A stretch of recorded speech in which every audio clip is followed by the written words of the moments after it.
Good evening, everybody, and welcome to the Midweek War! Or La guerra de la mitad de la semana.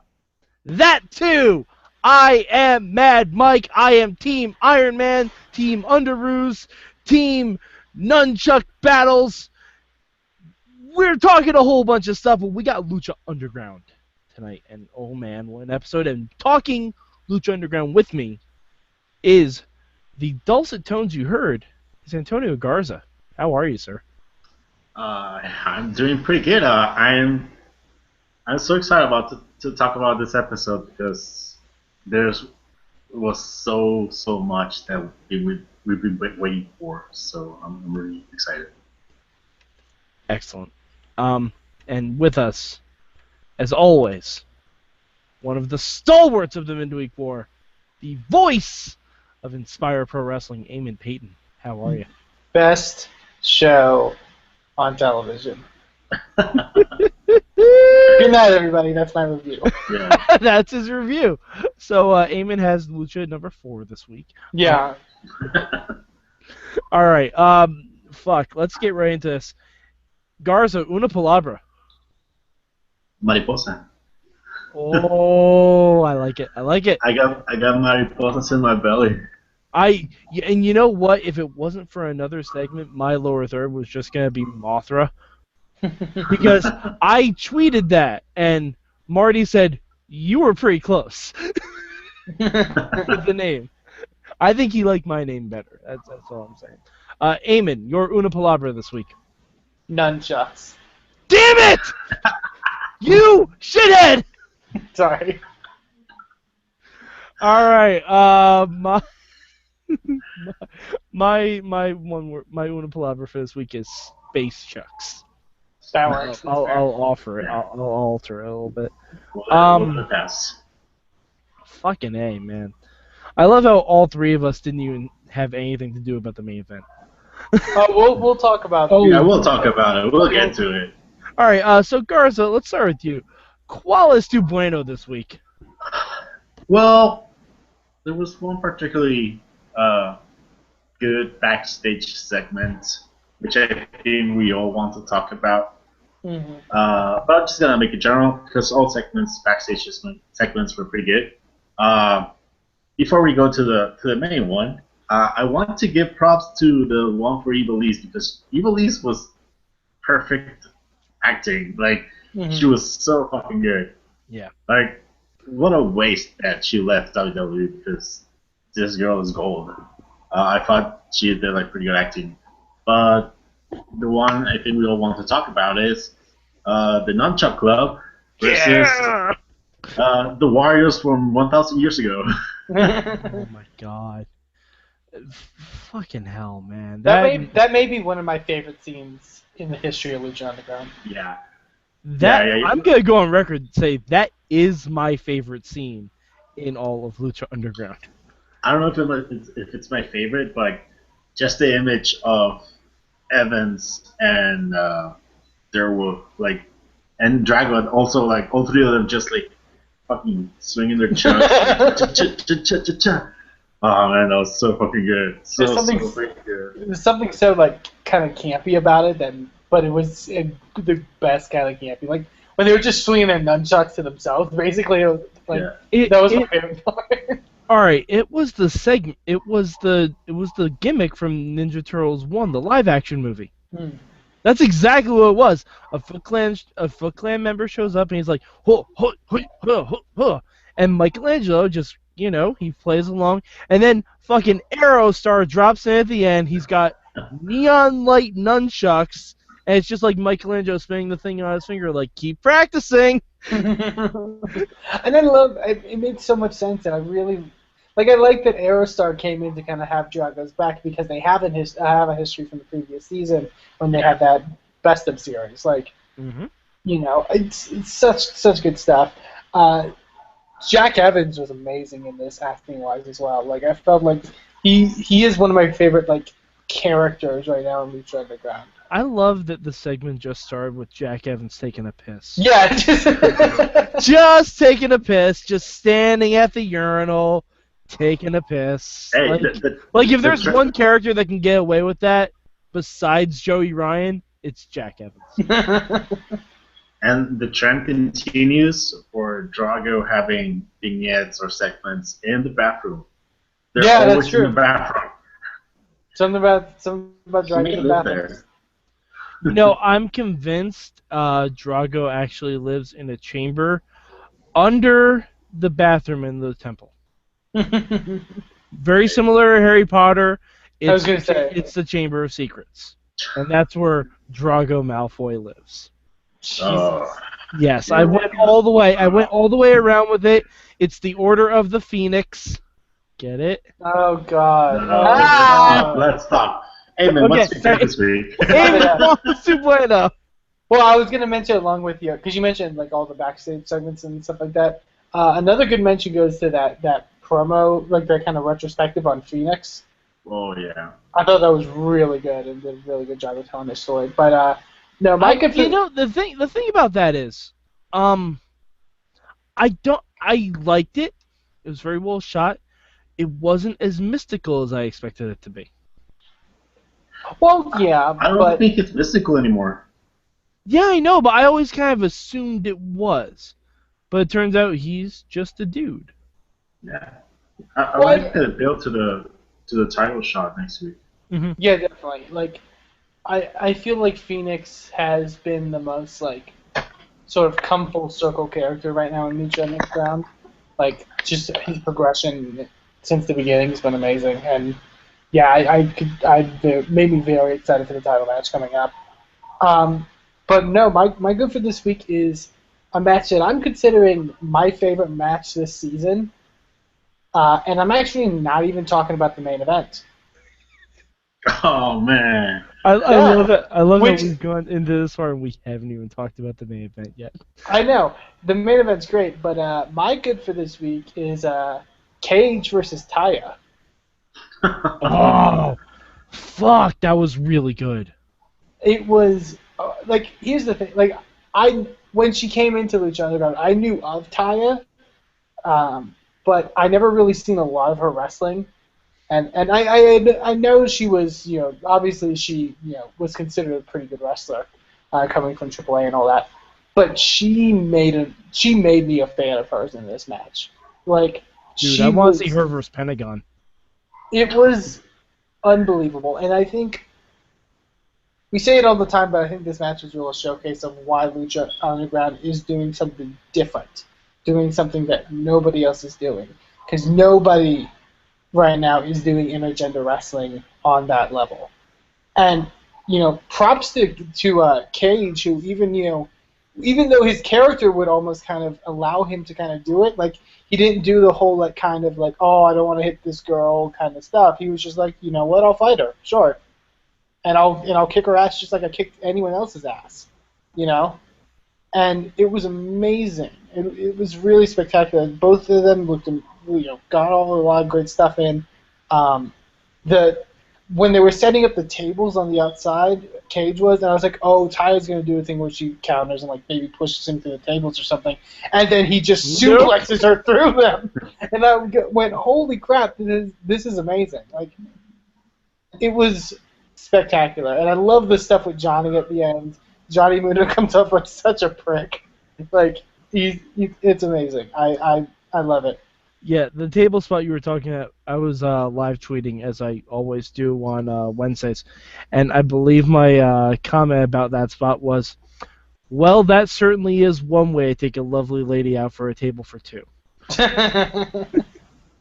And Brian Cage actually liked the tweet. Which, Jesus, that match, though, that was ridiculous. It was absolutely ridiculous.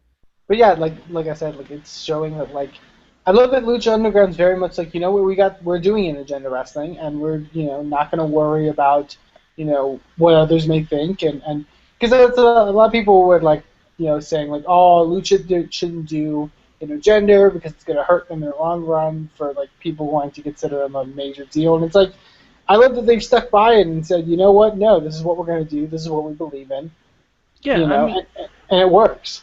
Yeah, I mean, it's not like other shows shy away from man-on-woman violence. I mean, Supergirl is a thing, and she gets her ass kicked by men all the time on that show. Granted, it's a little bit different genre, but it's not really on a lot of levels. Yeah. Here's the thing that people still try to perceive it as a real sport, or real sport, and so in that case, I mean, I see why they say it, but like I agree, like, I mean, it's 2016. It's time to like, and especially in a place like the Lucha Underground's created, where we have a mythical world where there's dragons and men of 1,000 deaths and all this stuff. Like you can't really look at it completely as a real sport. Like, you can look at it in aspects of it, obviously, but not completely. Like, I feel like the Cage versus Taya was the same as what would have been like Cage versus Jack Evans or Cage versus anyone, sort of a smaller size. It was no different. Or Taya versus Sexy Star, for that matter. Yeah. Yeah, I mean, all right. So mi bueno this week. I'm just gonna say it. The main event. That was amazing. The main event. I mean, I could have gone with the reveal of Mothra, but the main event. We have to talk about it. Jesus Christ, what a match! What a goddamn match! It's like if you took the Dean, Roman, and Brock three-way and you gave it steroids. That's what I was thinking while I was watching. Like, actually, it's almost more. It's almost more like the Cena Rollins Brock triple threat. Yeah. Yeah. And then just amped it up, like to unknown levels, because it was ridiculous. Absolutely. Although I don't know if I was crazy about the finish. I like that Mil Muertes is like this level of unstoppable, but at some point you need to like believe that your baby faces are not that weak. Mm-hmm. Like at this point, Phoenix is stronger than those two. Yeah, like if he pinned one of them, totally cool with. Pinning them both at the same time seems a bit overkill to me. A bit overkill. I understand. I think it was. Well, one, I think it was because he was selling the Flatliner as his finish, and the fact that he had both of them with it at the same time makes sense. But also, I think the match did a good job of telling the story of the real times that Puma and Pentagon had Mil Muertes sort of on the ropes and down was when they were working together. Mm-hmm. Like when they were on their own, Muertes was in control of the match, and Muertes took a lot in this matchup. But it was only because he was getting taken to by both Puma and Pentagon at the same time. But the thing about it is, like, remember Mil Muertes' first match this season? It was against Ivelisse. Mm-hmm. And Ivelisse took it to Mil as much as both of these guys did, I think. Ivelisse only had like one hope.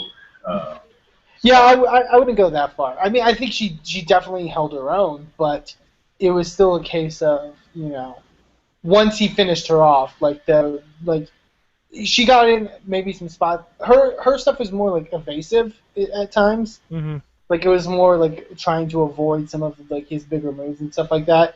Like Puma and Pentagon, I think, took more to him offensively, I guess you could say.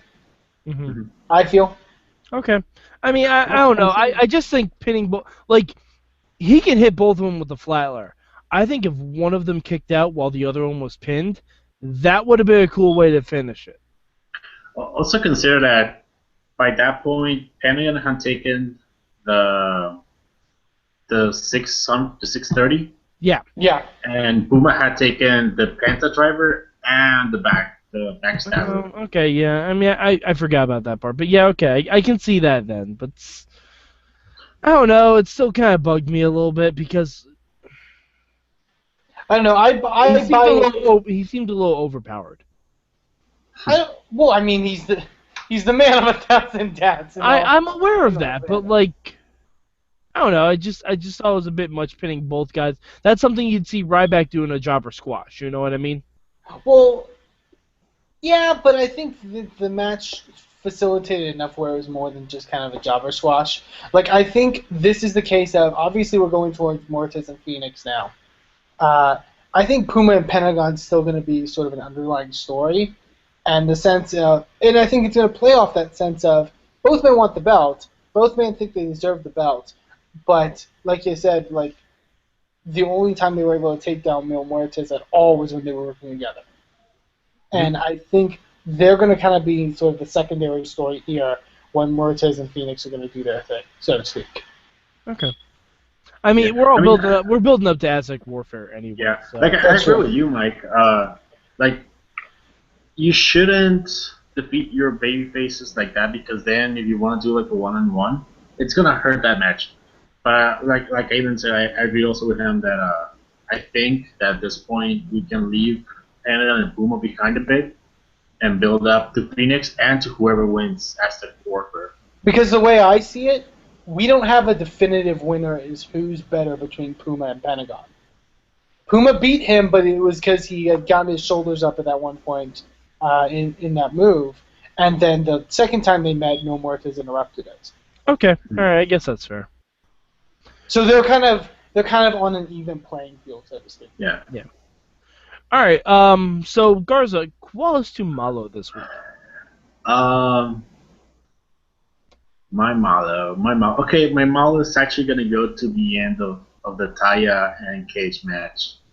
Oh yeah. Yeah, I wasn't a big fan of Johnny Mundo actually. I think it's too soon to be acting like that with Taya. Because, I mean, I see that kind of behavior, and that's the kind of thing that I would expect Taya to come next week and say, "Hey, what the fuck, Johnny?" and then like start the dissension.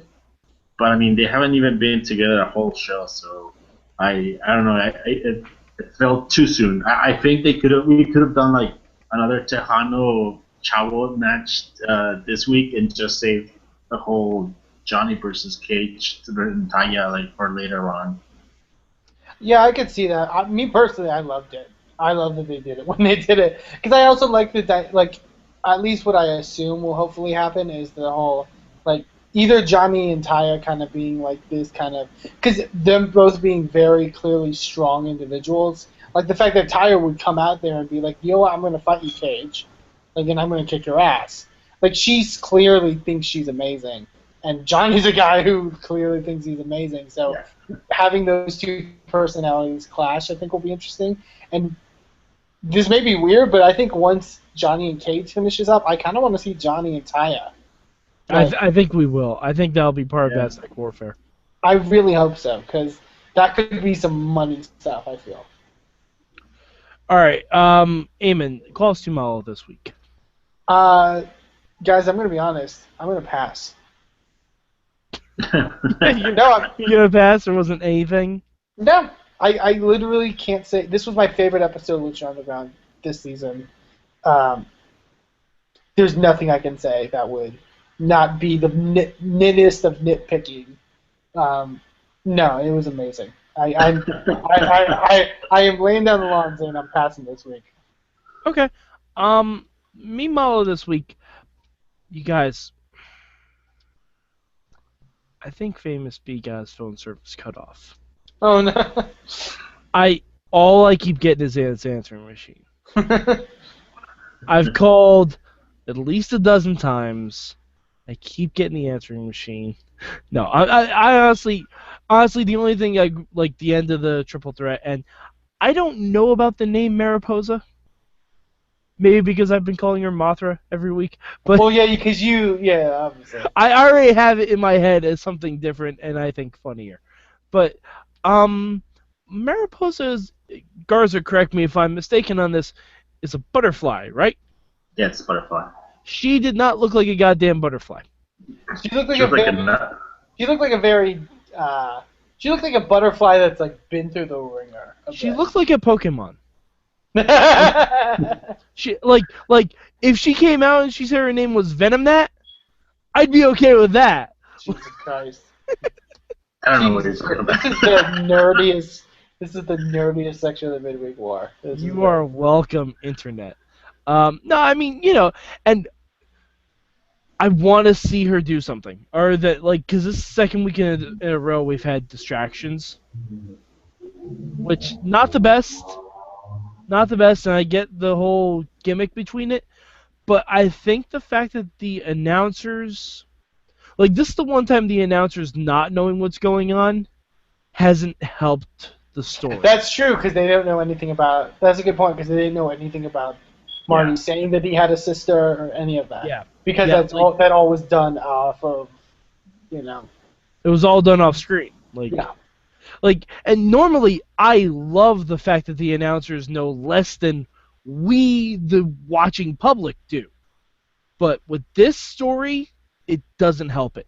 It hurts it, in my opinion. Well, I think they did a decent enough job of when she came out and all that stuff, and when Marty got on the microphone, and he kind of mentioned kind of caught them off almost, so to speak, of this is saying specifically this is my sister, and they played off of the little stuff of Sexy Star being frightened and taken aback from her whole. Oh, I mean, don't get me wrong. The performers, the in-ring performers like Marty, Mariposa, Mac, and Sexy Star all did their roles very admirably. Mm-hmm. But I think because the announcers aren't helping with the backstory, it takes away from it a little bit.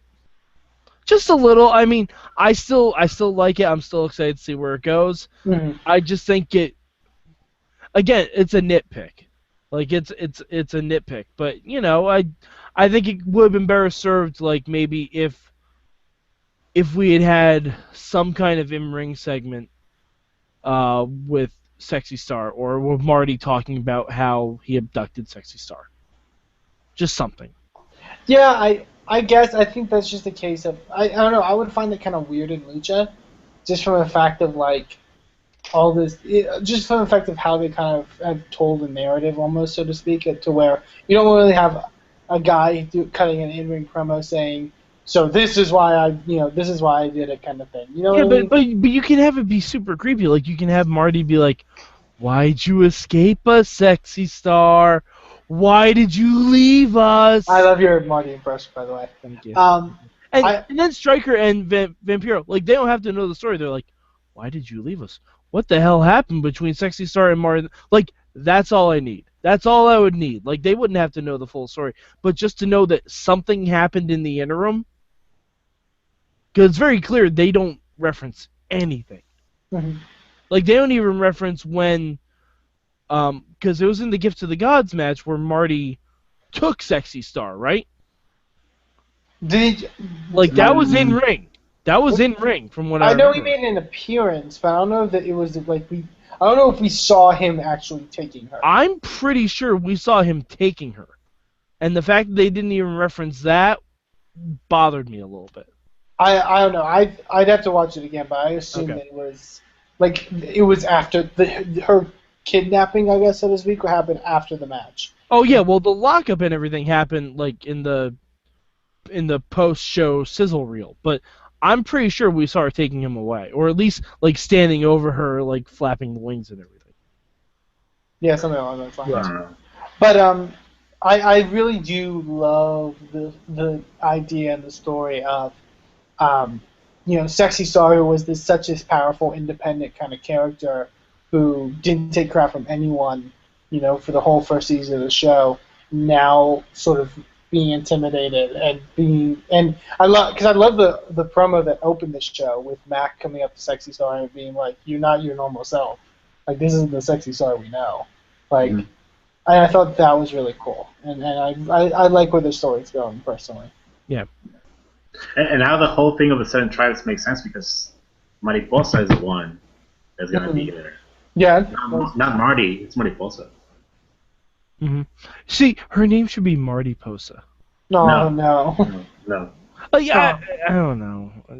I think they could have done a better name. Anyway, Garza, call us to Cambio this week. Do you have a Cambio? Let me think of something. It's hard to say. I guess it's pass. Come back to me. Let me try to think of something because. Okay, Eamon, how about you? I don't want to say pass again, but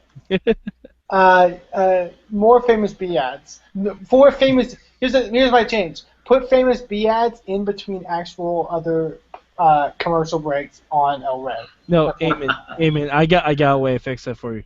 Put a famous B print ad on one of the walls of the temple. That's a good idea too. That would be awesome. Because I don't want to be Brenda. Don't be Brenda. No, don't be Brenda. Wham Bam Alakazam! My favorite thing. That's the new catchphrase. It's the hot new jam. My favorite part is the ending, by the way, where like it stays on Brenda's face for too long. Oh, it's so good. And then it cuts. It's so good. It's like she knows the segment's over, but she still sees the light on. It's like when we're trying to end the Google And Hangout. then it does that with the Lucha Underground. It's like when we try to end the Google Hangout and Google's being slower and just like. It's perfect. Me cambio this week. I think Phoenix announcing that he was challenging Mill. I think I would have had him do it a little bit differently. Okay. I don't know what I would have had him do differently. Speak But English. no. I don't care about that. I don't care about that. That's fine. About half of that promo was in English. Yeah, half of the progressing storyline part was in English, so I'm fine with that. But I think he should have sat on Mill's throne. How about that? Like after the match, he should have shown like you should have just seen the smoke come up behind Mill's throne, and Phoenix is just sitting there holding the belt like. Yeah, that would have been a cool visual. Yeah, like because Mill hasn't sat in that throne for a couple weeks now, so and plus it would allude back to Cowboy Cuerno sitting in his chair with the belt over his shoulder. Mm. Yeah, I could see that. That would have been definitely really cool. I personally I love the Phoenix promo and just the crowd's reaction to it. Like this feels like I can't think of what I can compare it to, but this is the ultimate Lucha Underground feud. Like this is Mil Muertes versus Phoenix is the defining feud of Lucha. All right, Garza, did you end up thinking of anything or no? Not really. I'm just gonna say, I guess I probably made some changes on Mariposa's attire. I didn't like her wings. Okay. They posted they released a picture on their social media. Yeah, just the ring attire. Her gear and mask looks great. Like I think it looks really cool. Yeah. Oh, and one thing we didn't mention, the Lucha Underground comic, you guys. Mm-hmm. Have either of you read it? I haven't gotten a chance to read this one. I didn't like it. I You think didn't I got like it? spoiled. No, I think I got spoiled. Oh, see, I liked it. I liked it. I like it, but it spoils me. Okay. All right. That's fine. If you don't want to get spoiled on what potentially Matanza Cueto could look like, do not read the Lucha Underground comic. However, if you're like me and have been desperately wanting to see what that motherfucker looks like for a year and a half now, go read the fucking comic right now. It's on the Wrestling Mayhem Show Facebook group. Find it, read it, love it, enjoy it. But then again, Garza, we don't know how comic book Matanza will translate into sort of. Eamon, judging by the other comics, I think it'll be pretty fucking accurate. Well, I haven't seen it yet, so I'm. Yeah, like they pretty much do line for line, beat for beat what's going on. Although the story of Cueto in that is awesome. Garza, you gotta admit that. Yeah. Like, it was pretty much like a graphic version of what he told Lotus. Yeah, and it was done very Kill Bill style. I really enjoyed it. All right, so was there anything we missed this week? I think we covered everything from this week. Can I say that next week's gonna be fucking amazing? Yeah, next week's gonna be crazy. Because we've got not only do we have Mil Muertes and Phoenix, we have 2 title shots, and we have the defunct trios against the Reign of Darkness could end next week. Yeah. Or we could see them hitting the open road. So. All right, well let's do some predictions. Oh Why god. Oh god. Yeah, we're gonna do it. We're gonna fucking do it, and then we'll do rankings. But we're gonna do. All right, hold on. Let's just. We're all Lucha number one, right? Duh. Yeah. Okay, all right, fine. Skipping rankings. Eamon, I'm starting with you because you seem the most perturbed about this. Trios title. Oh, I don't know. Like, I honestly wouldn't be surprised if the Disciples retain. Because I feel like Lucha Underground obviously is a vehicle to where they could have the Defunct Trios leave town or whatever, and it still work. You know what I mean? Because sometimes you have these Because situations of like, they could leave town and find Dario. that's a you. But they Cool. can just come back like Drago did. They could leave town and find Dario. Yeah, I mean, that would be amazing. because in like regular wrestling shows, you get like, oh, John Cena's fired, and then he comes back the next week or whatever. But like, Lucha has created an environment where it could happen, and it could be explained, and everything could work. Personally, I'm gonna go with, I'll go with the Disciples. Okay. All right, Garza, trio style match. I'm gonna go with Tonio Havoc, Elise, and Angelico, just because if those guys win, it creates some tension on whether Mil Muertes can also retain. Yeah, that's true. Mm-hmm. Yeah, I'm gonna go Team Deathstrong Trios, only because this will be the first time that they've really had a 3-on-3 match. Because when they lost the belts, Evil East had a broken wing, That's true. broken leg. So I think the rejuvenation, like generally, Lucha tries to stride away from like the prediction of what you think is going to happen based on what normally happens in wrestling. But this time, I think it's okay to steer into the skid and do what we expect. Mm-hmm. Sometimes what's expected is what's the right thing to do. Exactly.